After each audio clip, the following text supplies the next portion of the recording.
ꯃꯌꯥꯝꯕꯨ ꯉꯁꯤ ꯇꯥꯡ 13 ꯑꯦꯄ꯭ꯔꯤꯜꯒꯤ ꯇꯥꯡ 13 ꯆꯩꯔꯥꯎꯕ ꯅꯨꯃꯤꯠ ꯑꯁꯤꯗ ꯃꯌꯥꯝꯕꯨ ꯇꯔꯥꯝꯅ ꯑꯣꯛꯆꯔꯤ. ꯃꯌꯥꯝ ꯉꯁꯤꯁꯦ ꯑꯗꯨꯝ ꯀꯅꯥꯒꯤ ꯀꯔꯝꯕ ꯌꯨꯝꯗ ꯆꯩꯔꯥꯎꯅꯩ ꯍꯥꯏꯕꯗꯨꯁꯨ ꯑꯗꯨꯝ ꯀꯃꯦꯟ ꯁꯦꯛꯁꯟꯗ ꯏꯕꯤꯔꯛꯑꯣ. ꯑꯗꯨꯗꯨꯒ ꯉꯁꯤꯁꯦ ꯑꯩꯈꯣꯏꯒꯤ ꯅꯤꯡꯊꯧ ꯍꯥꯛꯇꯛꯇꯒꯤ ꯍꯥꯏꯇꯥꯔꯦ ꯃꯌꯥꯝꯀꯣ. ꯅꯤꯡꯊꯧ ꯍꯥꯛꯇꯛꯇꯒꯤ ꯆꯠꯅꯗꯨꯅ ꯂꯥꯛꯂꯕ ꯆꯩꯊꯥꯔꯣꯜ, ꯃꯅꯤꯄꯨꯔꯒꯤꯗꯤ ꯔꯣꯌꯦꯜ ꯀ꯭ꯔꯣꯅꯤꯀꯜ ꯀꯥꯏꯅ ꯍꯥꯏꯅꯕ ꯆꯩꯊꯥꯔꯣꯜꯗꯣ ꯉꯁꯤꯁꯦ ꯑꯅꯧꯕ ꯆꯩꯊꯥꯔꯣꯜ ꯐꯣꯡꯕ ꯅꯨꯃꯤꯠꯅꯤ. ꯑꯗꯨꯒ ꯆꯩꯊꯥꯔꯣꯜ ꯃꯌꯥꯝꯅꯁꯨ ꯆꯩꯊꯥꯔꯣꯜ ꯀꯨꯝꯕꯥꯕ ꯀꯥꯏ ꯍꯥꯏꯅꯕꯤꯕꯗꯣ ꯆꯍꯤ ꯈꯨꯗꯤꯡꯒꯤ ꯁꯤꯒꯤ ꯀꯦꯂꯦꯟꯗꯔꯒꯤ ꯇꯥꯏꯞꯁꯦ ꯐꯣꯡꯉꯦ ꯍꯥꯏ. ꯑꯗꯣ ꯉꯁꯤꯁꯤꯁꯨ ꯑꯩꯈꯣꯏ ꯑꯗꯨꯒꯨꯝꯕ ꯆꯩꯊꯥꯔꯣꯜ ꯑꯃ, ꯑꯅꯧꯕ ꯆꯩꯊꯥꯔꯣꯜ ꯑꯃ ꯅꯤꯡꯊꯧꯅ ꯐꯣꯡꯒꯗꯣꯏꯅꯤꯀꯣ. ꯑꯗꯣ ꯑꯩꯈꯣꯏꯗꯗꯤ ꯁꯦꯡꯅ ꯍꯥꯏꯔꯕꯗ ꯁꯤꯡꯖꯃꯩ 360ꯒꯤꯁꯨ ꯇꯤꯝ ꯃꯦꯝꯕꯔ ꯑꯣꯏꯕꯤꯕ ꯑꯉꯣꯝ ꯅꯤꯡꯊꯧ ꯏꯌꯥꯝꯕ ꯔꯣꯁꯨꯔꯥꯖꯅ ꯄꯥꯎ ꯑꯁꯤ ꯄꯤꯕꯤꯔꯛꯄꯗꯒꯤ ꯁꯨꯃꯥꯏꯅ ꯑꯃꯨꯛꯇꯪ ꯂꯥꯛꯄꯤꯗꯕ ꯌꯥꯗꯦ ꯍꯥꯏꯗꯅ ꯑꯩꯈꯣꯏꯒꯤ ꯍꯥꯏꯕꯤꯔꯛꯄꯗꯒꯤ ꯑꯩꯈꯣꯏ ꯉꯁꯤ ꯃꯌꯥꯝꯗꯁꯨ ꯎꯍꯟꯖꯕ ꯑꯣꯏꯅ ꯉꯁꯤ ꯂꯥꯛꯆꯔꯤꯕꯅꯤ. ꯃꯌꯥꯝ ꯒꯨꯗ ꯃꯣꯔꯅꯤꯡ ꯇꯔꯥꯝꯅ ꯑꯣꯛꯆꯔꯤ.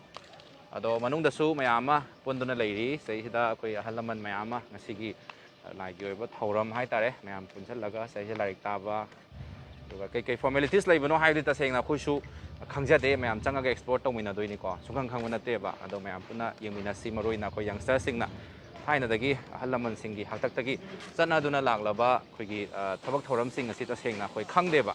ꯑꯗꯨꯅ ꯑꯩꯈꯣꯏꯅ ꯂꯥꯛꯆꯔꯤꯁꯤꯁꯨ ꯃꯌꯥꯝ ꯌꯦꯡꯍꯟꯃꯤꯟꯅꯁꯤ ꯍꯥꯏꯗꯅ ꯂꯥꯛꯆꯔꯤꯕꯅꯤꯀꯣ.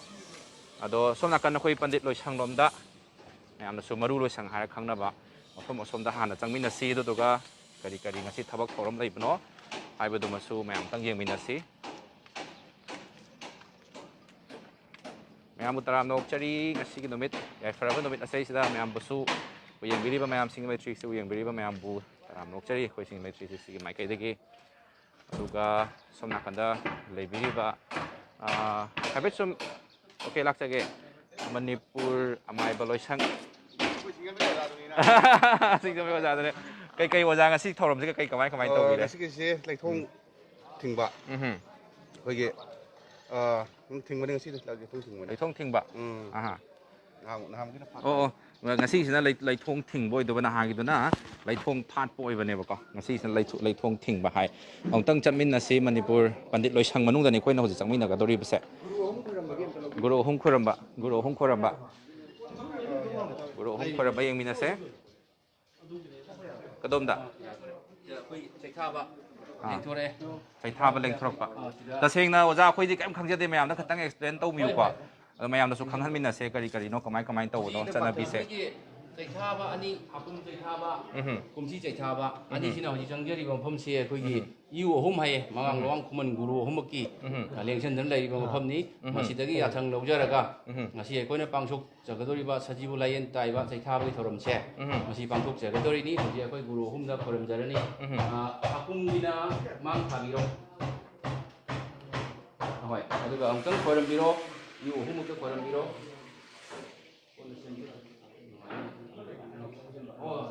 ꯈꯣꯏꯔꯝꯕꯤꯔꯣ. ꯂꯩꯕꯥꯛꯀꯤ ꯊꯧꯒꯥꯏꯁꯦ ꯁꯤꯗꯒꯤ ꯅꯅꯥꯏ ꯑꯩꯅ ꯊꯥꯗꯣꯛꯆꯔꯒꯗꯕꯅꯤ, ꯏꯇꯥꯎꯗ ꯁꯤꯟꯅꯔꯒꯗꯕꯅꯤ ꯍꯥꯏꯅ ꯈꯟꯕꯤꯔꯣ ꯑꯣꯖꯥꯅ. ꯑꯗꯨꯒ ꯑꯩꯈꯣꯏꯒꯤ ꯑꯣꯖꯥ ꯉꯁꯤ ꯊꯥꯒꯗꯧꯔꯤꯕꯁꯤꯅ ꯉꯁꯤꯗꯒꯤ ꯂꯩꯕꯥꯛꯀꯤ ꯊꯧꯒꯥꯏꯁꯦ, ꯆꯩꯊꯥꯕꯒꯤ ꯊꯧꯒꯥꯏꯁꯦ ꯄꯨꯖꯔꯒꯗꯕꯅꯤ. ꯊꯧꯖꯥꯟ ꯄꯤꯕꯤꯌꯣ ꯍꯥꯏꯅ ꯅꯤꯕꯤꯔꯣ. ꯌꯥꯔꯦ. ꯑꯗꯣ ꯁꯣꯝꯗ ꯑꯣꯟꯊꯣꯛꯄꯤꯔꯛꯑꯣ. ꯁꯣꯝꯗꯅ ꯑꯩꯈꯣꯏꯒꯤ ꯍꯩꯖꯧ ꯁꯅꯥꯃꯍꯤ ꯁꯤꯁꯨ ꯈꯣꯏꯔꯝꯕꯤꯔꯣ. ꯒꯦꯠꯇ ꯂꯥꯛꯄꯤꯔꯣ. ꯁꯤꯗ ꯄꯥꯏꯕꯤꯌꯨꯅꯦ. ꯃꯈꯥꯗ ꯄꯥꯏꯕꯤꯌꯨ. ꯍꯧꯖꯤꯛ ꯑꯩꯈꯣꯏꯅ ꯂꯥꯏꯅꯤꯡꯊꯧ ꯁꯅꯥꯃꯍꯤꯗꯒꯤ ꯌꯥꯊꯪꯁꯦ ꯂꯧꯖꯔꯦ. ꯍꯥꯀꯨꯝ ꯆꯩꯊꯥꯈꯤꯕ ꯑꯣꯖꯥꯅ ꯑꯩ ꯉꯁꯤꯗꯒꯤ ꯊꯧꯒꯥꯏꯁꯦ ꯏꯇꯥꯎꯁꯤꯗ ꯖꯔꯃꯦꯟꯖꯣꯏꯗ ꯁꯤꯟꯅꯖꯔꯗꯕꯅꯤ ꯍꯥꯏꯅ ꯈꯣꯏꯔꯝꯕꯤꯒꯗꯧꯕ. ꯑꯗꯨꯒ ꯑꯣꯖꯥ ꯀꯨꯝꯁꯤ ꯊꯥꯕꯤꯒꯗꯧꯔꯤꯁꯤꯅ ꯉꯁꯤꯗꯒꯤ ꯊꯧꯒꯥꯏꯁꯤ ꯄꯨꯖꯔꯒꯗꯕꯅꯤ ꯍꯥꯏꯅ ꯈꯣꯏꯔꯝꯕꯤꯔꯣ. ꯌꯥꯔꯦ, ꯂꯦꯡꯊꯣꯛꯄꯤꯔꯛꯑꯣ. ꯑꯗꯨꯒ ꯑꯩꯈꯣꯏꯅ ꯏꯌꯨ ꯑꯍꯨꯝꯃꯛꯀꯤ ꯃꯁꯛ ꯑꯣꯏꯔꯕ ꯒꯨꯔꯨ ꯑꯍꯨꯝ ꯍꯥꯏꯅ ꯃꯌꯥꯝꯅ ꯍꯥꯏꯔꯤꯕ ꯑꯁꯤꯗꯒꯤ ꯏꯁꯤꯡ ꯑꯝꯇ ꯍꯥꯞꯆꯤꯟꯕ ꯐꯩꯅ. ꯁꯤꯗꯒꯤ ꯌꯥꯊꯪ ꯂꯧꯔꯁꯤ. ꯑꯃꯨꯛꯇ ꯁꯦꯝꯕꯤꯌꯨꯅ. ꯌꯥꯏ, ꯂꯦꯡꯊꯣꯛ. ꯍꯧꯖꯤꯛ ꯑꯩꯈꯣꯏꯅ ꯆꯪꯖꯔꯛꯂꯤꯕꯁꯤ ꯍꯥꯀꯨꯝ ꯆꯩꯊꯥꯕ ꯑꯣꯖꯥꯅꯤ. ꯃꯊꯪꯒꯤꯁꯤꯅ ꯀꯨꯝꯁꯤ ꯊꯥꯕꯤꯒꯗꯧꯔꯤꯕꯅꯤ. ꯑꯁꯤꯅ ꯄꯟꯗꯤꯠ ꯑꯆꯧꯕꯗꯣ ꯉꯁꯤ ꯂꯦꯡꯉꯛꯇ꯭ꯔꯕꯅꯤꯅ ꯄꯟꯗꯤꯠ ꯌꯥꯏꯃꯗ ꯑꯃꯨꯛꯇꯪ ꯈꯣꯏꯔꯝꯕꯤꯔꯣ. ꯊꯧꯒꯥꯏ ꯑꯁꯤ ꯅꯍꯥꯟꯈꯩ ꯄꯨꯖꯔꯛꯄꯗꯣ ꯁꯤꯗꯒꯤ ꯁꯤꯟꯅꯖꯔꯗꯧꯅꯤ. ꯁꯖꯤꯕꯨ ꯂꯥꯏꯌꯦꯟ ꯇꯥꯏꯔꯛꯄ ꯑꯔꯤ ꯑꯅꯧ ꯁꯤꯟꯅꯕ. ꯑꯗꯩ ꯑꯉꯣꯝ ꯅꯤꯡꯊꯧꯗ ꯑꯃꯨꯛ ꯈꯣꯏꯔꯝꯕꯤꯔꯣ. ꯑꯗꯒꯤ ꯄꯟꯗꯤꯠ ꯑꯇꯣꯝꯕꯗ ꯑꯃꯨꯛ ꯈꯣꯏꯔꯝꯕꯤꯔꯣ. ꯑꯁꯤꯁꯤꯡ ꯈꯣꯏꯔꯝꯕꯤꯔꯣ. ꯌꯥꯔꯦ. ꯆꯩꯊꯥꯖꯔꯒꯦ ꯍꯥꯏꯕꯗꯣ ꯑꯗꯨ ꯂꯥꯏ ꯒꯨꯔꯨꯁꯤꯡ ꯑꯃꯨꯛꯇꯪ ꯈꯣꯏꯔꯝꯕꯤꯔꯣ ꯆꯩꯊꯥꯕꯁꯤꯕꯨ ꯂꯩꯒꯥꯟ ꯌꯥꯎꯒꯗ꯭ꯔꯣ ꯌꯥꯎꯒꯅꯤ ꯌꯥꯎꯒꯅꯤ ꯏꯟꯅꯐꯤ ꯑꯃꯃꯝ ꯌꯥꯎꯒꯅꯤ ꯏꯟꯅꯐꯤ ꯑꯃꯃꯝ ꯌꯥꯎꯒꯅꯤ ꯑꯗꯨꯗꯤ ꯑꯣꯖꯥꯁꯤꯡ ꯂꯦꯡꯉꯁꯤ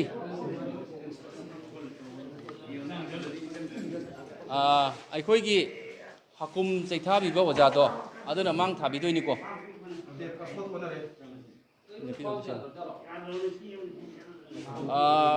ꯂꯝꯕꯤ ꯊꯣꯛꯐꯝꯗꯣ ꯑꯝꯇ ꯌꯦꯡꯉꯨꯕ ꯍꯦꯃ ꯀꯔꯤ ꯀꯔꯤ ꯀꯣꯜ ꯑꯍꯥꯡꯕ ꯀꯔꯤ ꯀꯔꯥ ꯑꯝꯇ ꯂꯧꯊꯣꯛꯄꯤꯌꯨ ꯂꯝꯕꯤ ꯊꯣꯛꯐꯝꯗꯣ ꯑꯝꯇ ꯌꯦꯡꯕꯤꯌꯣ ꯈꯣꯡꯎꯞꯀ ꯂꯩꯕ ꯈꯣꯠꯄ ꯑꯝꯇ ꯂꯧꯊꯣꯛꯄꯤꯌꯨ ꯈꯔ ꯕꯣꯖꯦꯟ ꯃꯥꯡ ꯆꯤꯡꯉꯨ ꯍꯧꯖꯤꯛ ꯃꯅꯤꯄꯨꯔ ꯄꯟꯗꯤꯠ ꯂꯣꯏꯁꯪꯗꯒꯤ ꯊꯣꯛꯄꯤꯔꯛꯏꯕꯁꯤ ꯑꯩꯈꯣꯏ ꯑꯔꯤ ꯑꯅꯧ ꯁꯤꯟꯅꯕ ꯁꯖꯤꯕꯨ ꯂꯥꯏꯌꯦꯟ ꯇꯥꯏꯕꯒꯤ ꯆꯩꯊꯥꯕꯒꯤ ꯊꯧꯔꯝ ꯄꯥꯡꯊꯣꯛꯆꯅꯕ ꯑꯩꯈꯣꯏꯒꯤ ꯍꯥꯀꯨꯝ ꯆꯩꯊꯥꯈꯤꯕ ꯑꯣꯖꯥꯁꯤꯒ ꯀꯨꯝꯁꯤ ꯊꯥꯕꯤꯒꯗꯧꯔꯤꯕ ꯑꯁꯤꯒ ꯑꯅꯤꯅꯤ ꯂꯦꯡꯊꯣꯛꯄꯤꯔꯛꯏꯕꯁꯤ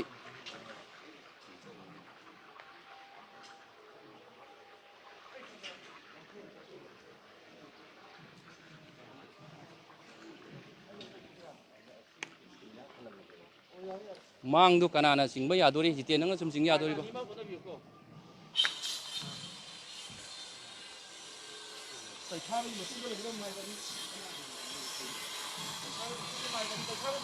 ꯆꯩꯊꯥꯕ ꯃꯇꯨꯡꯒꯤ ꯃꯥꯏꯕꯅꯤ ꯌꯥꯎꯗꯦ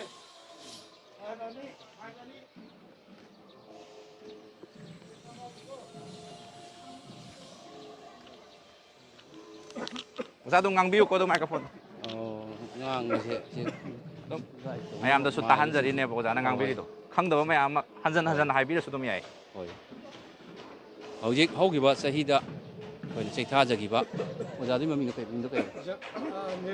ꯅꯤꯂꯆꯟꯗ꯭ꯔꯅ ꯃꯥꯡ ꯊꯥꯔꯒ ꯍꯧꯖꯤꯛ ꯂꯦꯡꯁꯤꯟꯕꯤꯔꯛꯑꯦ ꯒꯣꯕꯤꯟꯗꯒꯤ ꯃꯥꯟꯗꯞꯇ ꯂꯦꯡꯁꯤꯜꯂꯛꯑꯦ ꯍꯧꯖꯤꯛ ꯑꯩꯈꯣꯏꯅ ꯍꯧꯖꯤꯛ ꯆꯪꯖꯔꯛꯏꯕꯁꯤ ꯃꯌꯥꯝꯅ ꯍꯔꯤ ꯙꯅꯤꯒ ꯂꯣꯏꯅꯅ ꯆꯩꯊꯥꯕꯒꯤ ꯊꯧꯔꯝꯁꯤ ꯄꯥꯡꯊꯣꯛꯅꯕ ꯉꯥꯏꯗꯨꯅ ꯂꯩꯔꯤꯕꯁꯤ ꯃꯅꯤꯄꯨꯔ ꯄꯟꯗꯤꯠ ꯂꯣꯏꯁꯪꯗꯒꯤ ꯄꯟꯗꯤꯠ ꯑꯇꯣꯝꯕ ꯄꯟꯗꯤꯠ ꯌꯥꯏꯃ ꯃꯥꯏꯕꯁꯤꯡ ꯌꯥꯎꯅ ꯑꯩꯈꯣꯏ ꯂꯥꯛꯆꯔꯦ ꯑꯉꯣꯝ ꯅꯤꯡꯊꯧ ꯃꯟꯇ꯭ꯔꯤ ꯂꯣꯏꯅ ꯌꯥꯎꯔꯒ ꯍꯧꯖꯤꯛ ꯑꯩꯈꯣꯏ ꯆꯩꯊꯥꯕꯒꯤ ꯊꯧꯔꯝ ꯄꯥꯡꯊꯣꯛꯆꯅꯕ ꯆꯪꯖꯔꯛꯑꯦ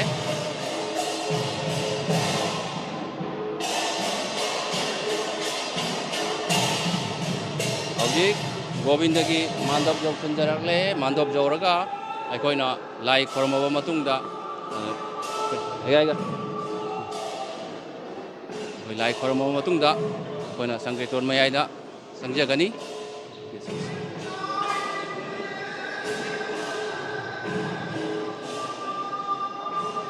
ꯒꯣꯕꯤꯟꯗꯒꯤ ꯃꯥꯟꯗꯞꯇꯒꯤ ꯍꯧꯖꯤꯛ ꯑꯩꯈꯣꯏ ꯂꯥꯏ ꯈꯣꯏꯔꯝꯕ ꯆꯪꯉꯛꯏꯕ ꯑꯅꯤ ꯑꯁꯤ ꯍꯟꯗꯛ ꯆꯍꯤꯒꯤ ꯆꯩꯊꯥꯒꯗꯕ ꯑꯃꯗꯤ ꯍꯥꯀꯨꯝ ꯊꯥꯕꯤꯈꯤꯕ ꯑꯣꯖꯥꯁꯤꯡꯅꯤ ꯍꯧꯖꯤꯛ ꯒꯣꯕꯤꯟꯗꯗ ꯆꯩꯊꯥꯕ ꯑꯅꯤꯁꯤꯅ ꯈꯣꯏꯔꯝꯃꯦ ꯍꯥꯏꯔꯒ ꯑꯩꯈꯣꯏ ꯆꯩꯊꯥꯕꯒꯤ ꯊꯧꯔꯝꯁꯤ ꯄꯥꯡꯊꯣꯛꯆꯒꯗꯧꯔꯤꯕꯅꯤ ꯃꯥꯏ ꯑꯋꯥꯡ ꯑꯣꯟꯕꯤꯔꯛꯑꯣ ꯑꯣꯖꯥ ꯃꯥꯏ ꯑꯋꯥꯡ ꯑꯣꯟꯕꯤꯔꯒ ꯈꯣꯏꯔꯝꯕꯤꯔꯣ ꯑꯣꯖꯥ ꯈꯣꯏꯔꯝꯕꯤꯔꯣ ꯖꯩ ꯈꯣꯏꯔꯝ ꯄꯥꯡꯊꯣꯛꯆꯔꯒꯦ ꯍꯥꯏꯗꯅ ꯑꯗꯨꯒ ꯑꯁꯣꯝꯗ ꯑꯃꯨꯛ ꯂꯦꯡꯕꯤꯔꯣ ꯑꯁꯣꯝ ꯊꯪꯕꯗ ꯂꯦꯡꯕꯤꯔꯣ ꯑꯁꯣꯝꯗ ꯂꯦꯡꯕꯤꯔꯣ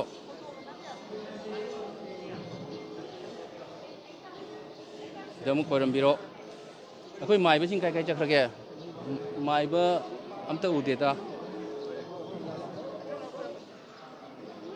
ꯁꯣꯝꯗ ꯂꯦꯡꯕꯤꯔꯛꯑꯣ ꯑꯣꯖꯥ ꯁꯣꯝꯗ ꯂꯦꯡꯕꯤꯔꯛꯑꯣ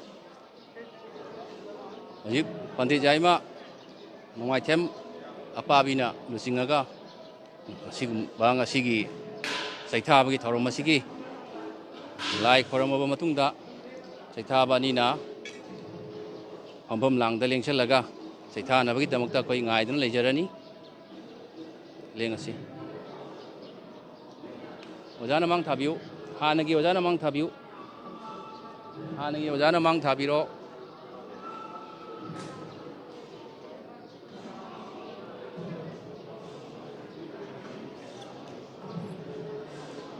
ꯂꯥꯛꯄꯤꯔꯣ ꯂꯥꯛꯄꯤꯔꯣ ꯂꯥꯛꯄꯤꯔꯣ lakpiro sida sida pulap supna ongtang khorambiro bhagavat tauri basi pulapna khorambiro ongtang supna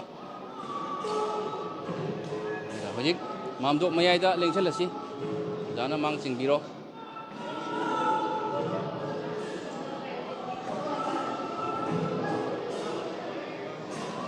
lambi thadokbiro thadokbiro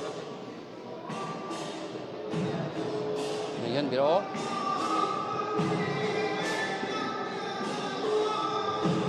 lengo khorame ngasai khorame ko di lengo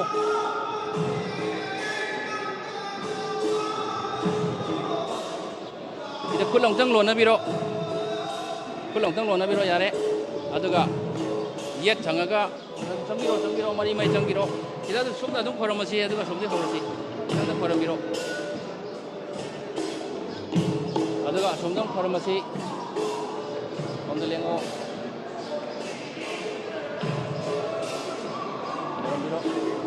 khoramasi dai dum lawrasi ada somda mayam khoramiro odasi odana yet changbiu mang thabiu odana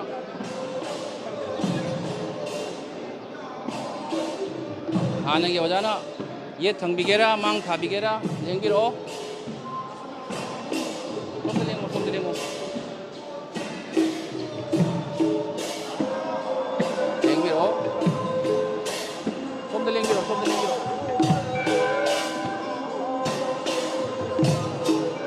khoramiro 오자나 네 망 타비 와봐 하는 게 오자나 망 타르가 khoramiro ayam tu khoramiro leju bola khoramiro lengbiro mapa kaita dum sapiro somni kasi somni sapiro mayam lapiro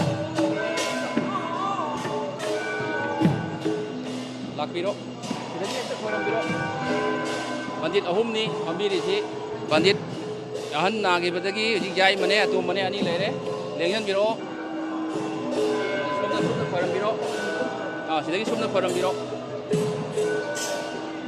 yare lengbiro akogi panji sanglakpada angkang khoramiro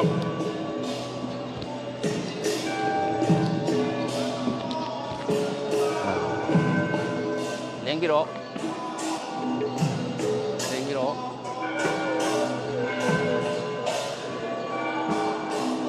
lakpiro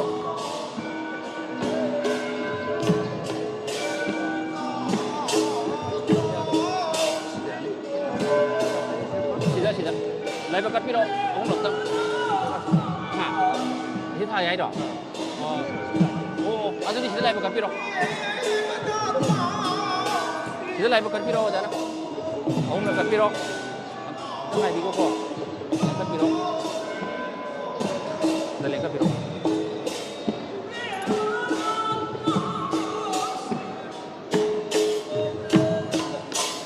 nungai na phambiro ongrai san bigera ku ani lelam ta bigera nungai na phambiro ngahak ni na phambani ojami nungai ni mong dane phambio kuja ka de song samdoi ba mai ke pe ongrai san ge si ai ba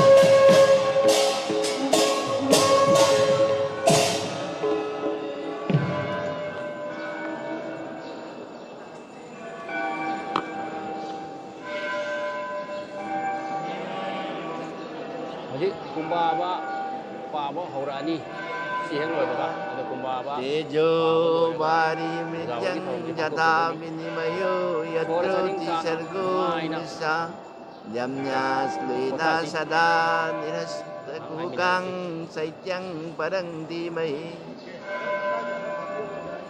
Narayanang namaskritya naranjabhyo narottama Devim Saraswatim Vyasam Tatu Jayamudiraye पंगु भवति ब्रह्मांडं मुखवेदार्थविद्भवेत् यत्कृपाले समात्रेण वन्दे त्वं श्रीगुरुमीश्वरम् अखण्डमण्डलाकारं व्याप्तं येन चराचरं तत्पदं दर्शितं येन तस्मै श्रीगुरुवे नमः। ओम नमो भगवते वासुदेवाय ज्ञानवैराग्याय नमः। भक्तिदेव्यै नमो नमः। ओम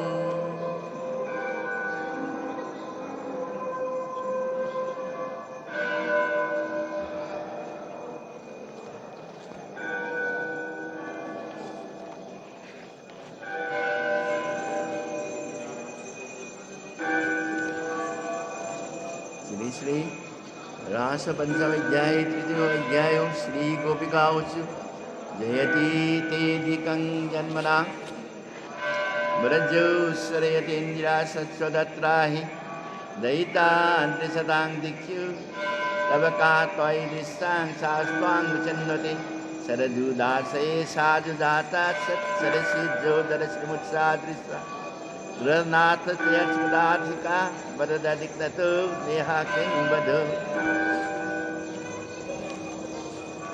दिशजया गाया व्यालनखसात् ब्रजमारुतात् वैद्युतानलात् दिशमायात्माजा दिच्छतो भयादृशवत् ते भयं रक्षितामुः न खलु गोपिकानन्दो भवान् अखिलदेना पञ्चात्मादिक् विकटसातितो विश्वगुप्तये सखौ देवान् सतताङ्कुले वीरसिद्ध्या वयं विञ्चिदुर्जाति चरणमिषुत्सां संस्थितिर्भयात् करसरोरोहं कान्तकामदं शिरसि देहिना श्रीग्रहग्रहं प्रजाजनार्तिहन् वीरो योषितां निजजनस्मयध्वं चनस्मिता भजसखे भवत्किङ्करी स्नो जलरोहाननं सारुदर्शया प्रदददेहिनां पापकर्षणं तेन चरणानुगं श्रीनिकेतनं पनीरफलार्पितं ते वज्राम्बुजं तेनुकुच्चेषु न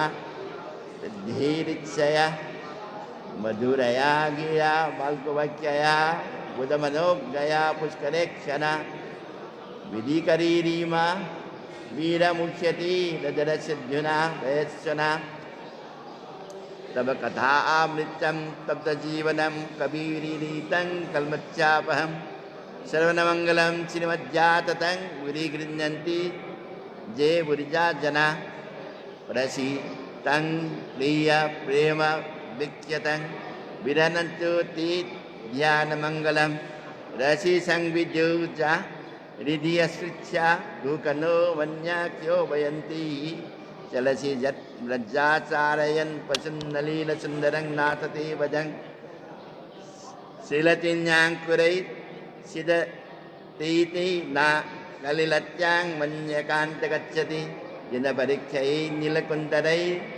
वनरुहाननं द्युदावृचं दररजस्वालं दर्शयन् मनसि नास्पदं विरचते प्रणतकावदं पद्मजार्चितं धरणिमण्डलं देयमापदि चरणपङ्कजं शान्तमञ्च ते Ramna नास्ने सोपयादिहन्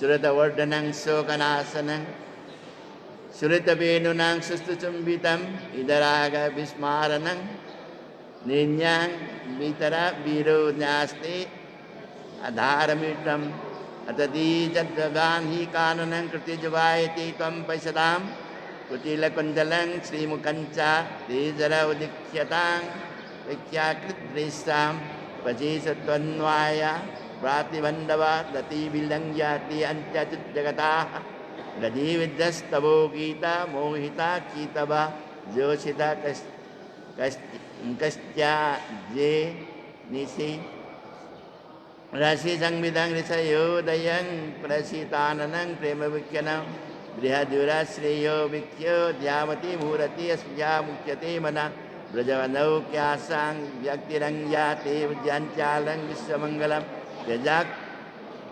तेजावनाक्ष नस्त्वार्प्यात्मानां सोजना ऋद्युजां शनिसुजनं यत्तेषु जातचरणाम्बोरुहं स्तनेषु Vitasanai Priya Dadimahi Karkasechu Yenata Vidamadachi Jatvakate Nakengsit Krupadi Vi Bhavadi Nirvavadai Sangna Iti Samat Bhavati Mahapurani Paramangsayang Saityayang Vyasikyayam Dasamaskandhi Rasakriyayam Gopika Gitam Ekatring Soijayu Aryum Tatsat Ngasi Sigomba Subadin Sauragi Chahiyama Pharakpa Asida Sri Sri Govindada Seraugi Tauram Mama Bangtukpugan Mari Lainana Siran Bhavat Ki Ajay Makak Sayi Kuding Ikale Masila Kwaidagi Tianba Highway Gadi Gopi Git Asina Kwaidagi Hena Tele Ajay Singase Masig Manunda Aduga mo Gopi Git Asya Masina Sivat Bhavat Sampurna Pathagi Kachabagi Adu Mahayado Adu Sodoma Pangi Highway Sya Masih Gopi Git Asya Masina Không đuổi Sri Sri Govinda di Sri Sri Govinda Ada gomba Ibu ngom hak asya Masih di Maya hai ba Napal na do Madu hek yaw pagda Hek yaw pagda ibu ngom gimanakta Nakpaya di Ano na Gopi sing asya Masih na Mako kaya dagi tuop tawdo na Amuk tang di Sinisaron Seva Tawjagi Govinda ki Seva Tawjagi Hana Kanjarak Pado Adubo Di Govinda na Manay sing Aning Bado Madu Tungalagi Hayra Donan Nakoy Dwapur Jukki Mamayda Dwapur Jukki Chanda Se Masila Aina Krishna oina avatar taw matamda nakoi gi aning badal thungjaba yagani haina tapiri adugi matung induna Gopi Singh ase masi sigomba Sri Sri Vrindavanda makoi Gopi oina po Gopi ase masi yam sangai pasanga sini adu samlapna makoi ase masi di Sri Govinda bo yamna Nungsijaba, sewa pamjaba, apa ikanan na balati. Prem dak sewa tugjaba do, madubu pamjaba do, madubu Sri Sri Govinda na binabiki. Ado lagi makoy na kalae madude. Ay koy muklay pabiyase laitre.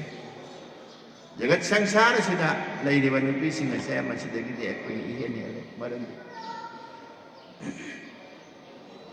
Sri Lakshmi na Ibu ngogi tabak tangan tujuan lagi.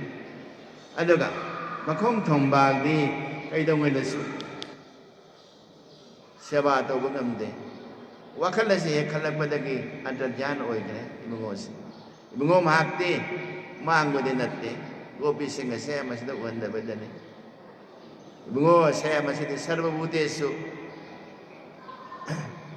Jagat sangsara saya masih na ibu ngogi sakta moeba. Gopi yaksang desu makoina. Ibu ngol election na laiba san mi sanao kaya gi aksang da ibu ngol election na laiba Gopi Singh gi mapuro bagi aksang da ibu ngol election na laiba kuna mag ase masi ibu ngol election na laiba na laiba ni aduga ibu ngol ase jiba sing gi aksang da election na laigre adu di ahang badadi laitra baraha ini ahang badasi ibu ngol ma ase adu mak laiba adu na ni ibu ngol ma ki mamen sarva bhutesu Una mag-asya, masya na ibong mahak-asya. Oy ba? Ay masya. Masya na, gopi buuhan na ba dani, ibong mahak-timangon natin. Ano mo? Asom tirak pada, Gopi Singh asya, masya na. Tirak pa siya, masya na ibong pangbangam dre. Ay palay-pal kaya ada, hangjaro pada, kumak dre. Ibong masuka at hanada ba, tulasi, malikana sing balay sing asya, masya na hangung masuk. Kumakta na bada Ado di Ako'y kari daw sige Hayra na makoy na Asam matang upal-wapal Kaya sa masila so hang bada Pangakta na bada Ado di Ako'y Hek Krishna na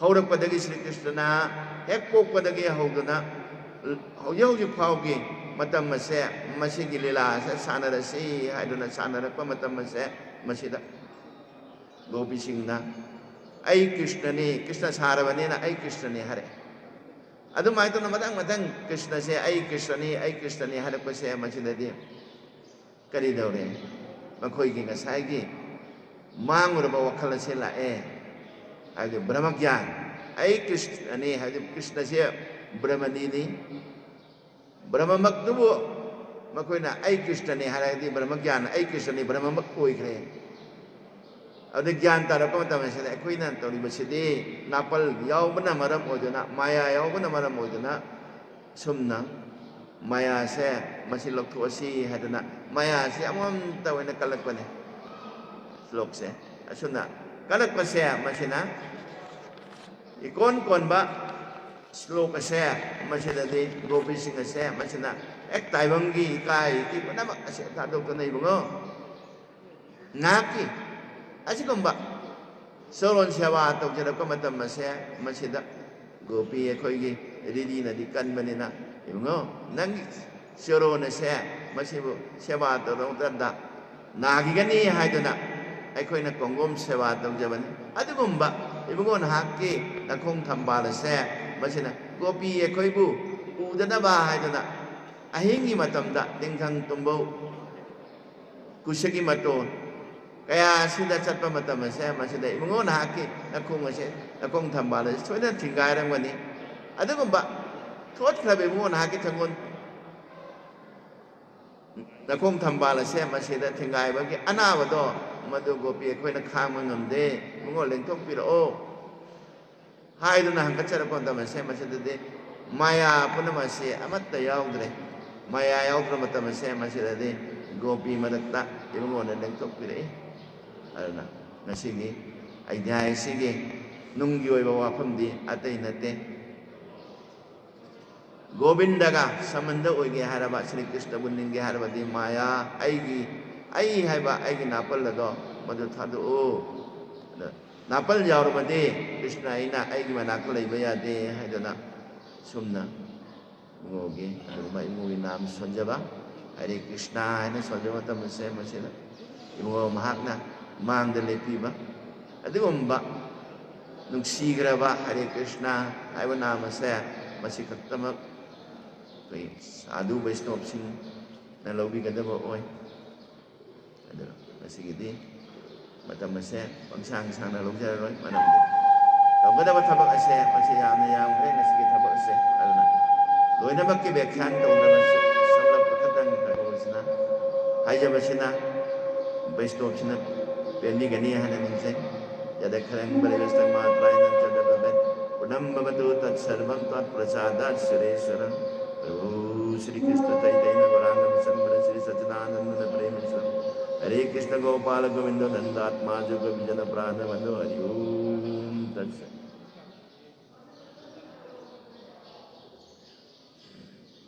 makaadi matangit huram adu magtattabinaba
Shri Shri Radha Govind Dev सकाल लिंग चापन कुमरी गोविंदा चली निपु महा चली निपु करो चंद्रा लिंग चली निपु रामना गोविंदा स्मरी मुनि गोविंद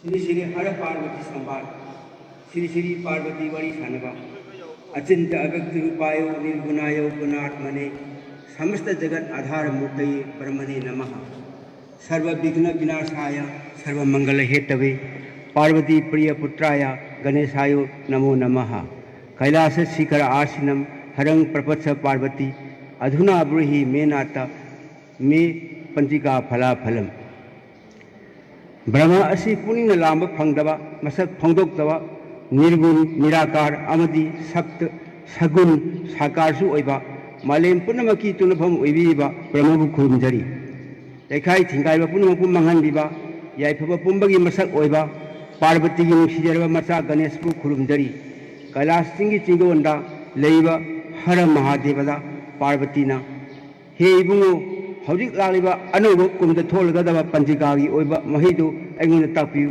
हाइना हंजखि सगाब लिसिंग चापन निफु मरी हौबा ngasi एप्रिल 13 ing लिसिंग अनि कुनिथोय सजिबुगी 19 निपानबा चैत्र कुंथ्रा सगाब लिसिंग चामापन निफु हमदोगी अरोइबा सगोनजे निमित की पुंग निपान मिनिट निफु माथोय कुनमरी AM दा इम्फाल दा निमित ताबा पुंग 5 मिनिट कुंथाइ सेकेंड 3 PM दा इम्फाल दा निमित थोपा अयु अंगन पुंग 3 मिनिट 53 सेकेंड 53 IST हाइबदी दंडमापल मिनिट पल कुन विपल 35 रवि ग्रहण निरायन में सरासी चंगना सगाब लिसिंग चामापन निफु मरी हौरे पंचदश विपल अधिके विंशति विपल अधिके नवम दंडे माधव मास्य शीत पक्षीय त्रयोदशांति थौ गुरुवासर से प्रातः भागे शुक्र से जमाढ़े मंगल दंड पतौ जम से दंडे मिथुन लग्न से आद्रकाने रवि मेष राशि स्थिते चंद्र सिंह राशि स्थिते फल्गुनी नक्षत्र पादश चतुर्थ पादे क्षत्रिय वर्ण से नरस्य गणे नववर्ष से आरंभ भवति निथौ मंत्री सिंह मपू की फोल शनि राजा मंगल मंत्री शुक्र जल अधिपति अमदी चंद्र सत्य अधिपति जीव अर्क मंद आरा कायब चंद्रमस कर्मा राजा अधिपति जल अधिस सत्य अपि अजि हता चलिब चही लिसिंग चापन निफु मरीदा शुक्रन मंगल निथौ शुक्रन मंत्री चंद्रन इसिंग मपू बृहस्पतिना फौ मपूनी शनिन निथौ ओइबना कुमसीदी निथौ मपू खोरांगे बुद्धि लौसिंग थोकते लेबाक वायल चुमदे इरांग हौए वाथोए लेबाक मियां वाये मखुन मनाई अवाब खंबीदे चिरोन खारोन मथि फोंगे मिहात मिपुन तोये मिकप मिराउ ताये लेबाक वायन चुमदे अंगम मफंग होंगे मियोब खिबिक अकी तुजुंग पोए शुक्रने इसिंग मपू ओइबना मालेमदे इसिंग वाते मही मरुंग चुमे अदुबु तीन तादुना अमांगाता थोए हाइपा लेपाल फये फौ मरु फौपान मरु चंगे चाक चाये खुनाय हरावगी मिनोक तमे चंद्रन मही मरों फौ मपू ओइबना लेपाक लेहाव फये नोंजुदी खर वाले फौपान फये फौथोक लये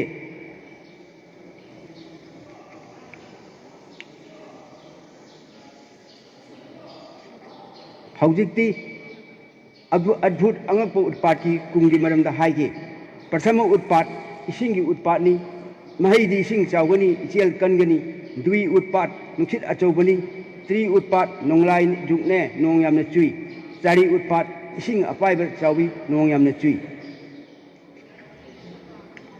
पंचम उत्पाद इसिंगी नोंगी थांगी मयागुमने थवी कुमयाई कांगी कुमजिन कुमई फई फौ फगनी चाक होंगनी सप्त उत्पाद नुपी की सागई मबुक तपी निपा की पुक लेपती अचा थकती फई नोंदी कुमई फई महाभिषुप संक्रांति मपू अमदी महई इंथौ काबना महाभिषुप संक्रांति मपूनी फिरोय अंगोब सेले खुद यत सामु काती सुए ओइदा योट की सैसु सुए उची तोंगना नोंचुपतगी नोंपोक पांगना चले महादेवी लाइरेमना चेबानन लेपतना ब्रह्मा की लू याय अदुबु संक्रांति कुमसिनब कवे महिदी लिन कांग तावे फूल खुनाई अकी अखंग नंगे लाइसंग कले नुपी लल ओपी की पिराने वेदांगन चिंबा हई असिंग वाये कुमजिन वाये कुमयाई फये विशुभ संक्रांति की ममी संक्रांति मपुना नोपो नुचुप लाना चपना संक्रांति ममी महाविशुभ कवे पूर्व फल्गुनी नक्षत्र हाइबदी घोड़ा संक्रांति कवी निमिजुंग ममांग संक्रमण तौबना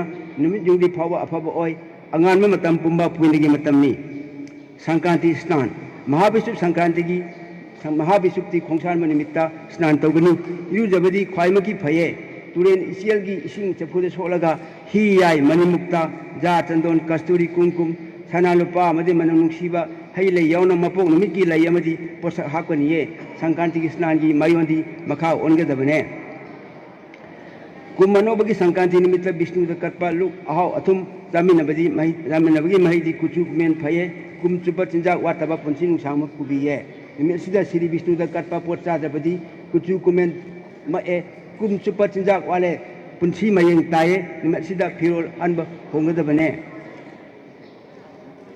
इसिंग कोरेक सगाब लिसिंग चांपा निफुमरी चंद्राब लिसिंग चानी कुंथाम कुंथा इंग लिसिंग अनि कुनिथोय कुलुमदोगी ओइना रवि ने कर्क राशि चंग चंद्र ने कुंभ राशि कुमसी चही जला आरक इसिंग कोरेक की चांग मखाद पीरी इसिंग कोरेक चांग 93 समुद्र चूब चांग निफू निपान चिंग चूब चांग कुनिपान दशमिक निपान तंपाक चूब चांग 53.2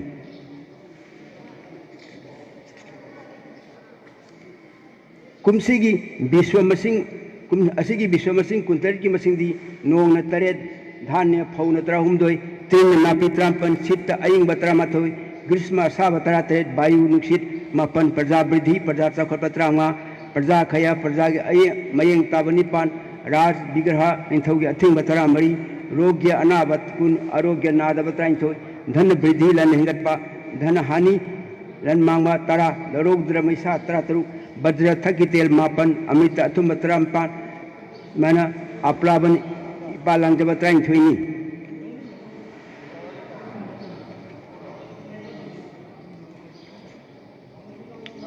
kumsi chegi sudagron si ahan sudagron tangama thamangan kuni thoi sajibu thasi thang nimit ki aing da matik tala ka percent sudagron gase india do uba phangloi ani suba sudagron ase tang kulmanga thatra kuni thoi mesara si leba puni mitala ka percent iklo se india do uba phangani अदुबु आइजल दिबुगढ़ इम्फाल इटानगर कोहिमा शिवसागर सिलचर तमिलनाडु चिंबतदी solar इकप असे उब फंगलो चंद्रग्रहण आहान पुनः लागब चंद्रग्रहण तांग 3 थामंगा 22 कालेन पूर्णिमा निमित्त लाकदो टोटल सोलर इकप असे नंदे इंदादु उब फंगलोय अनि सुब चंद्रग्रहण तांग 9 थात्रा मते 22 हियांगी पूर्णिमा लेपा को निमित्त लाकदो पुनः लापो अनि सु चंद्रग्रहण से इम्फाल लाउना इंडिया की मफम पुनः था थोन ग्रहण से उब फंगनी ग्रहण से पुनः लापो अमदी मचेत लापसी इंडिया की नुपुक थम सरुक तो उब फंगनी अदुबु इंडिया की मचेत अतई सरुकदी मचेत लापे ग्रहण थाब खतंग उगनी मखादा इम्फाल की अकुप मरोल पीरी नुथिल पुंग मरी मिनी कुतरुक ग्रहण से पुंग अम मिनी कुनितुई चुना इम्फाल उब फंगनी ग्रहण थागन मतम पुंग तरुक नुमिदां पुंग तरुक मिनी 13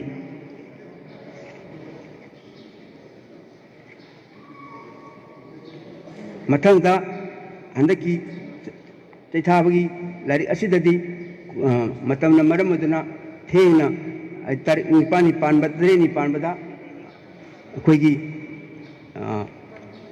कोंगमली थोंग फाटपगी मतम लेबा 13 पानबना सजीबु की थरम पांथोप ओइबना मतम फंगदना हजिकी हारिबा लारी असिददी हापतदरे अदुबु मयामगी पाउ ओइना अइना अयांग मतंग मफमदा लमदम अफपतगी मतंग कोंगमली थोंग फाटपगी सजीबु तरीन पानबगी लेखुन फुमगी फोलसु पाथोपचरी ngasi tang 9 tha mari lising ani kunithoi ing sajibu gi tareni panba irai numit ki ayukta manipur pandit loisangna mau sadigi chanarakpa guru ohungi kaifadraba kongbali thong phatpa sajibu lekun phunbagi thoram kongpal nauribam lekai gi manak chaleba angong pokpa amadi ningthem pokpagi laifamda lepa ki yaithanami damakta ira thongni ga loina manipur pandit loisangna thoram pangthokre angong pokpa laifamda taruk subai yoleida leisau ama tara subai tinthok kobu thongba maikaida inil phangi कुंथ्रानी थोय अमसुं कुंथ्रा मा सुब योले तिलहन fungi अयु पुंग 10 minute कुंथ्रा मंगादा अवांग कोबु थंग माइकैदा foot अनि इंची 10 लुथना अंगोम पोकप लाई fungi निथेम पोकप लाई फमदा योले कुंथ्रानी थोय सुबदा कक्सेंग निंगदुंबी अमा fungi कुंथ्रानी सुब योलेदा मिरांग काचपी अमा कक्सेंग अमा fungi अयु पुंग 10 minute निफुनि थोयदा Marang संथोंग थंग माइकैदा foot अहुम इंची नि लुथना निथेम पोकप लाई फंगी लाइगा थनन इनिल इंग इंग लाउना चोना फंगी फोलदी लेपाक लेहाव फबा माहि मरोंग चुम्ब पीरी अंगांग मरी सोई फत्तबत नंगाइतबत सबाव लंपाव थोप पीरी थबक तोबदा मंगम सानदब पीरी पुनमसे कोपिनबा इबुदो अंगोम पोपा अमदी इबुदो निंथेम पोपगी मफमदा मणिपुर पॉपुलेशनना थौनी जखरे नंगाइथेम अपाबी मितै पंडित आमा मणिपुर पंडित लोइसंग पैलेस कंपाउंड इम्फाल मणिपुर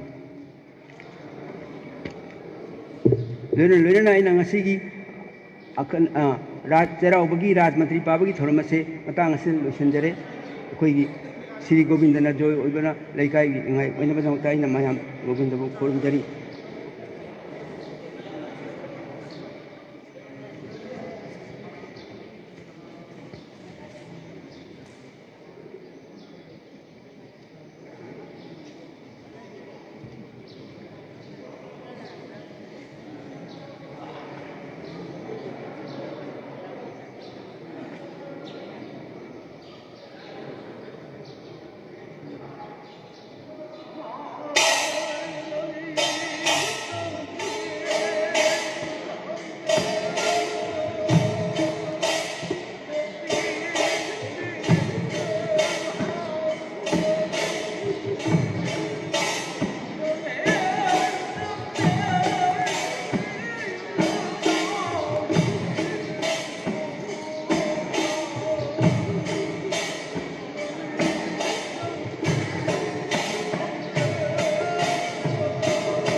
ꯏꯕꯥꯅꯤ ꯂꯩꯉꯥꯡꯁꯤꯗ ꯇꯧꯔꯒ ꯃꯃꯥꯡ ꯆꯍꯤꯒꯤ ꯆꯩꯊꯥꯕꯁꯤꯒ ꯍꯟꯗꯛꯀꯤ ꯆꯍꯤꯒꯤ ꯆꯩꯊꯥꯕꯁꯤꯒ ꯃꯣꯏ ꯑꯅꯤ ꯑꯩꯈꯣꯏꯒꯤ ꯀꯨꯝ ꯁꯤꯟꯅꯕꯒꯤ ꯊꯧꯗꯣꯛ ꯑꯃ ꯀꯨꯝ ꯁꯤꯟꯅꯕꯒꯤ ꯀꯨꯝ ꯁꯤꯟꯅꯕꯒꯤ ꯀꯩꯅꯣ ꯑꯃ ꯂꯩꯔꯤ ꯑꯗꯨ ꯂꯣꯏꯔꯕ ꯃꯇꯨꯡꯗ ꯑꯩꯈꯣꯏꯒꯤ ꯃꯅꯥ ꯃꯊꯨꯝ ꯄꯤꯕꯒꯤ ꯊꯕꯛ ꯍꯥꯏꯗꯅ ꯊꯥꯏꯅꯒꯤ ꯑꯩꯈꯣꯏꯒꯤ ꯃꯅꯥ ꯃꯊꯨꯝ ꯍꯥꯏꯗꯅ ꯄꯣꯂꯥꯡꯗ ꯇꯧꯔ ꯊꯨꯝꯒ ꯄꯤꯕꯤ ꯑꯃ ꯂꯩꯌꯦꯕꯀꯣ ꯑꯗꯨ ꯁꯨꯝ ꯌꯦꯡꯃꯤꯟꯅꯔꯁꯤ ꯍꯣꯏ ꯃꯌꯥꯝ ꯌꯦꯡꯃꯤꯟꯅꯁꯤꯀꯣ ꯀꯔꯤ ꯀꯔꯤ ꯆꯠꯅꯕꯤꯅꯣ ꯍꯥꯏꯕꯗꯣ ꯁꯤ ꯇꯁꯦꯡꯅ ꯃꯌꯥꯝꯅ ꯑꯩꯈꯣꯏꯅ ꯎꯍꯟꯖꯔꯤꯁꯤ ꯑꯗꯣꯝꯅ ꯌꯨꯝꯗ ꯂꯩꯅ ꯀꯔꯤ ꯀꯔꯤ ꯑꯀꯣꯏꯕꯗ ꯀꯔꯤ ꯊꯕꯛ ꯊꯧꯔꯝꯁꯤꯡ ꯄꯥꯏꯈꯠꯂꯤꯕꯒꯦ ꯑꯗꯨꯗꯨꯒ ꯑꯩꯈꯣꯏꯒꯤ ꯀꯣꯅꯨꯡꯗ ꯃꯌꯥꯝꯗ ꯁꯨꯝ ꯈꯔ ꯑꯩꯈꯣꯏꯅ ꯆꯠꯆꯔꯤꯕ ꯃꯐꯝ ꯑꯁꯤꯗ ꯃꯌꯥꯝꯗ ꯎꯍꯟꯖꯔꯒ ꯀꯔꯤ ꯀꯃꯥꯏꯅ ꯃꯌꯥꯝꯅ ꯉꯁꯤꯒꯤ ꯆꯩꯔꯥꯎꯕꯒꯤ ꯊꯧꯔꯝ ꯂꯣꯏꯅꯅ ꯑꯩꯈꯣꯏ ꯆꯩꯊꯥꯕꯒꯤ ꯂꯥꯏꯔꯤꯛ ꯐꯣꯡꯕ ꯅꯨꯃꯤꯠ ꯑꯔꯤ ꯑꯅꯧ ꯁꯤꯟꯅꯕ ꯅꯨꯃꯤꯠ ꯉꯁꯤ ꯅꯨꯃꯤꯠ ꯑꯁꯤ ꯃꯇꯧ ꯀꯔꯝꯅ ꯄꯥꯡꯊꯣꯛꯄꯒꯦ ꯍꯥꯏꯕꯁꯤ ꯃꯌꯥꯝꯗ ꯎꯍꯟꯖꯕꯅꯤ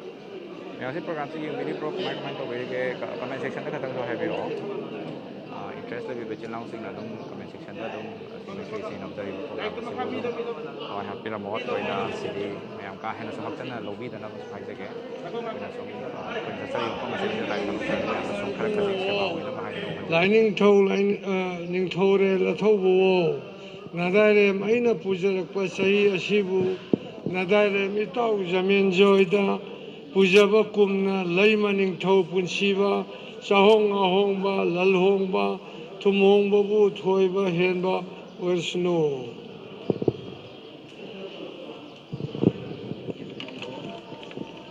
ꯂꯦꯡ ꯀꯣꯟꯅꯕꯤꯒꯤꯗꯣꯏꯅꯤ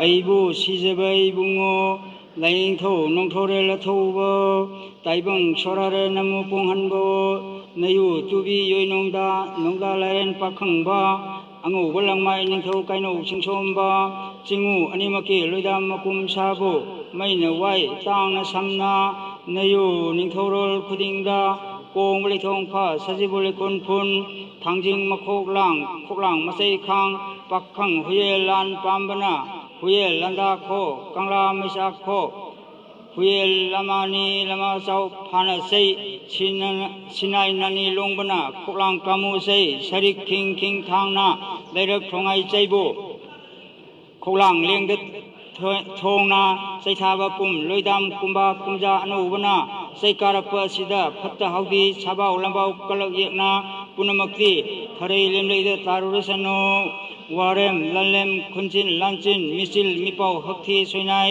ꯇꯤꯟꯊꯨꯡ ꯂꯥꯏꯊꯨꯡ ꯑꯔꯥꯟ ꯍꯨꯏ ꯄꯨꯝꯅꯃꯛꯇꯤ ꯅꯗꯥꯏꯔꯦꯝ ꯑꯩꯅ ꯇꯥꯡꯖꯦꯜꯂꯨꯗ ꯊꯣꯡꯅ ꯄꯨꯖꯔꯛꯉꯩꯗ ꯑꯩꯕꯨ ꯁꯤꯖꯕ ꯏꯕꯨꯡꯉꯣ ꯂꯥꯏꯅꯤꯡꯊꯧ ꯅꯣꯡꯊꯧꯔꯦꯜ ꯑꯊꯧꯕꯗꯤ ꯅꯨꯃꯤꯠꯀꯨꯝ ꯃꯁꯣꯡ ꯆꯥꯎ ꯊꯕꯥꯒꯨꯝ ꯃꯉꯥꯜ ꯅꯥꯏꯅ ꯀꯨꯝꯖꯥ ꯇꯦꯛꯍꯧꯅ ꯊꯥꯖ ꯅꯧꯍꯧꯅ ꯄꯨꯟꯁꯤ ꯆꯔꯩ ꯀꯨꯏ ꯋꯥꯉꯝ ꯈꯣꯡꯇꯣꯜ ꯁꯥꯡ ꯇꯥꯟꯊꯣꯡ ꯃꯌꯨꯡ ꯀꯨꯏ ꯂꯦꯝꯊꯣꯡ ꯃꯐꯩ ꯄꯥꯛꯄ ꯄꯣꯏꯔꯩ ꯄꯨꯅꯣꯡ ꯂꯩꯍꯣꯡꯕ ꯈꯨꯟꯖꯥꯎ ꯂꯩꯆꯥꯎꯕꯕꯨ ꯂꯦꯞꯅ ꯇꯥꯟꯐꯪ ꯂꯉꯩꯅꯦ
Mamangito. May ko ito. Kuha ni Lebak tabi ka. May ko ito. Mamay. Kuha Lebak tabi ro. May na dan. Kami ro.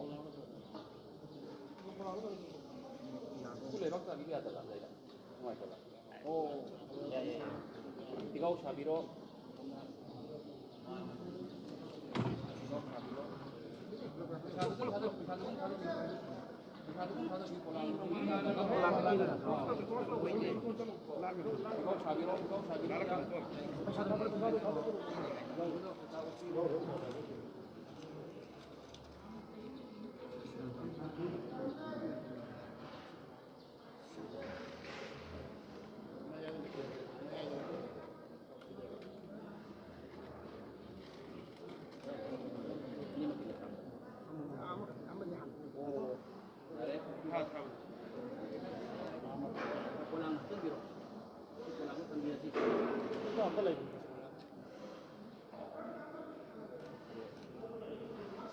Jadi ngaina akan lebih betari artikel ini kok artikel pengaji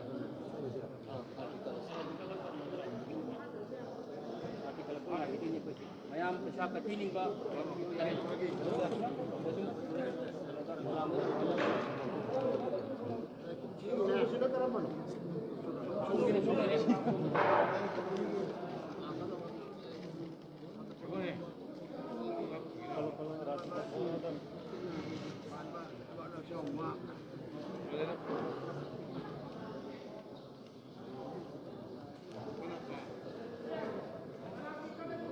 Oh, ya ya.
우리 저쪽에 자동 들어가는 거니까.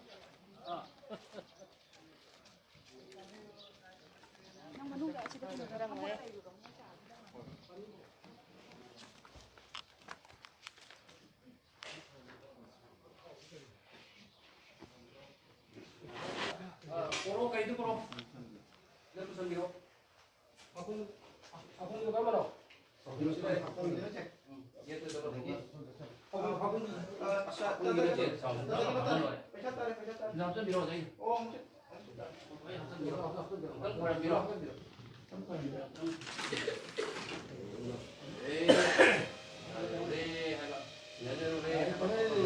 Biro.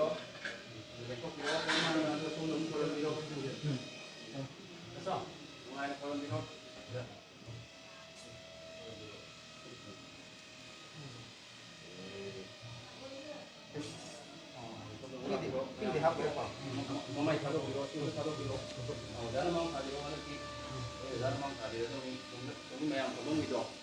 Lay wala siyang lay hum na. Kan parang si. Iba kana din. Mani yung dai parang biro dara.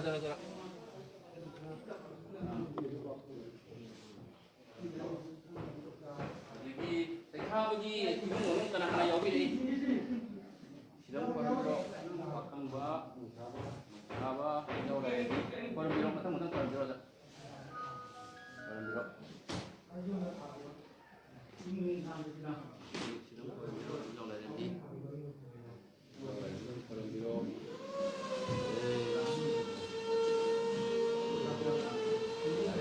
Aduh. Udah singse. Kau nak aja tu sini. Sudah lihat bilang. Udah lagi tanggira dah lihat lagi.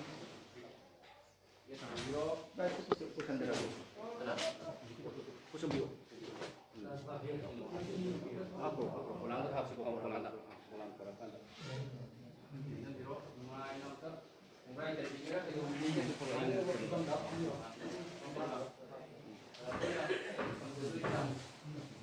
Sudah ini ya, ada tinggal lokal sudah ada. Sini kena beli. Mang dia yang dari mana? Ani itu. Polisi ya.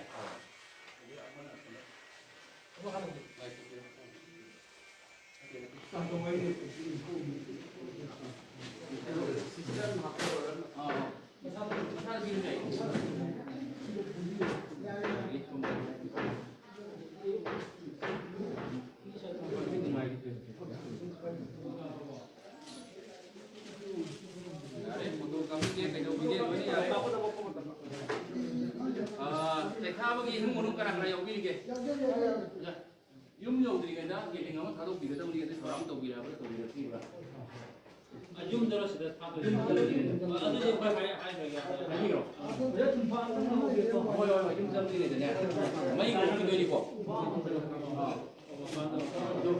isha sing isu halaki ono ta je ge isha sing du sing baji lae pura lae ma malai hai na senjel laga mayo na ba yati isi na kadi ado koina nasi koina anjari ba ozana ubiri ba tokai se eba ki ba tokai ni oza sina anamak rong chata ba leiraga su pata kumdana kopi da kumdana nga aba sim na palu ba ai uri ga tumun ba yati chang se nan bi ba yati uri tumun ba yati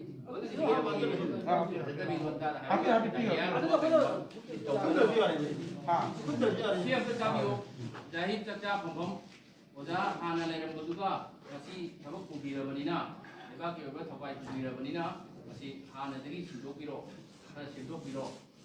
hai hai jadi baru tum lang thak to ba ai tamot ko kum na ko tana lagi upi uren kapayan ba oda yong ko yati sigi dima sahi amani na ko gi ozani lesson jadi masih dagi masih thapai je adok bira banina lagi di aning ba pam ko dimba sat yare ado yu lagi sana bida ko gi oda zamen do gi masih dagi tawai ba masih kai ga ai jima tawai kare masih dagi na masih 2022 gi tang 13 April gi masih dagi na nomai gi tarik 16 faw se oza loisam de lenga ko yati sima 시기지마 거기 이문 문ung나 와칸 tawbiro sigi knowledge tawbiraga hojik oja mai unsan birakpa yadreko khoi losangdasu hojik lengthok liba matamda yum changdringaida yeling ama thadok piraga khoyu lekham mai oga lengthin bigani adhi akoigi hojik thonbiriba kokthon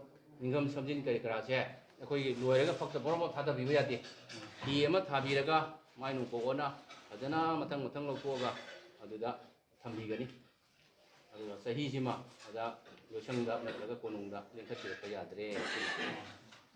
징자분은 세티 고레바기 오나 전나비도 모두 납치엔 하죠. 그래 얌 누가래. 아이가 목사 방토로 보가 마시가 걔네 버클레. 오다나 또 비그리바 퍼포먼스도 수키마틱 누가이나 빠바도 고르수 받으나 빠비드나 코피도 또 우리도 거기는 오자부 뭐 페일했잖아. 지금부터 봐 이제 유행부터 하겠어요.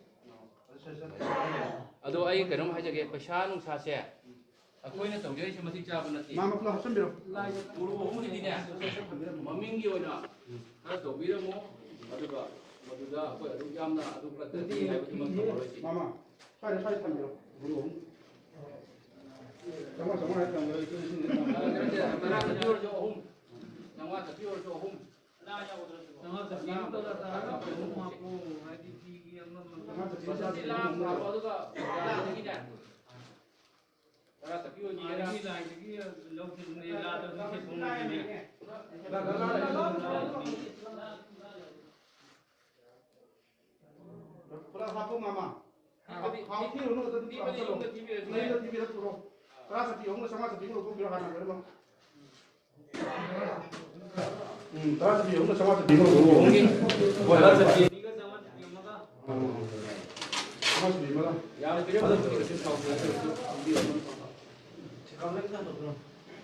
Razia ठीक है हम लोग कर room नंतर करो और निका अंदर तिगा और कर लो सर मामा जी संग रोजे jangan dulu sih यार यार अरे दी माय तुम बोला तुम सब ठीक हो ये फीजे अवाय बना थ्रो ला मसा मसा है तो नहीं तू भी तो नहीं हो ya mengenai umum kali kali kau कोई चाहिए हम मरी नहीं छोड़े मसा मसा Cina pay. अरे नहीं करा रहा है नहीं करा रहा है बरोबर सीधे Saya bagi cekap ni bola pai biro. Bola ni pai biro. Saya bagi.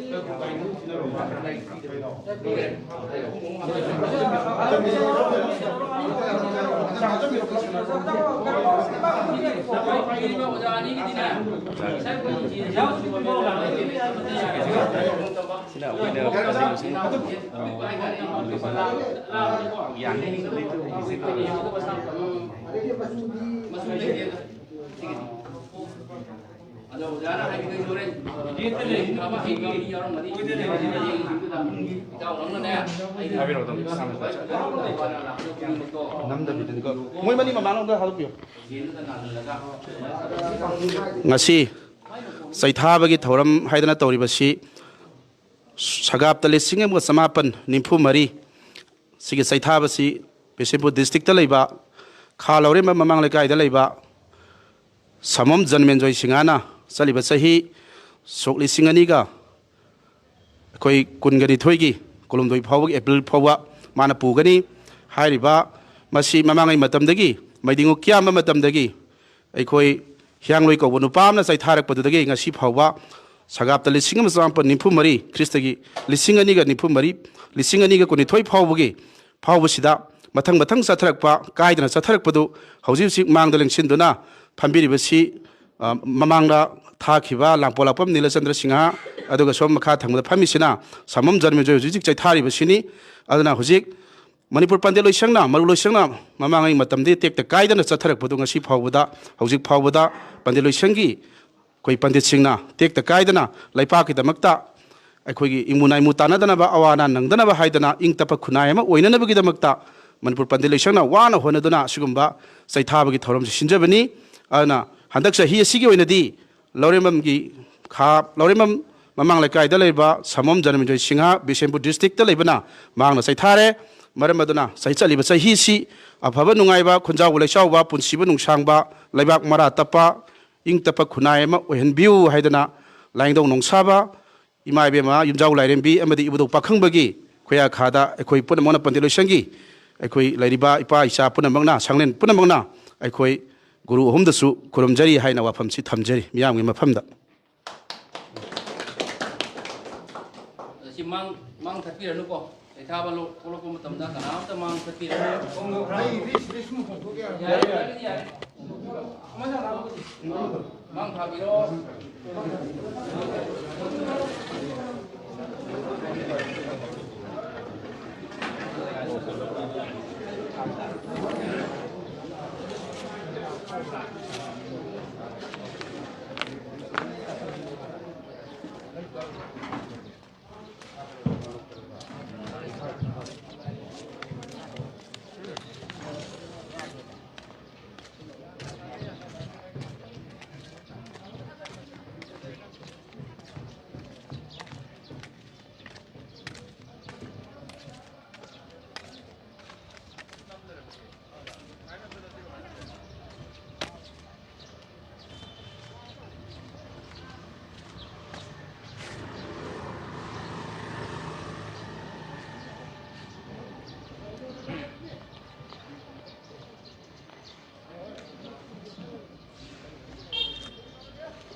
Giling amat abdo. Giling amat di pakang tabiro. Masih mulai tiap mulai tiap. Ay, sebelum tong dia. Ah, sebelum tong dia. Kai kami no.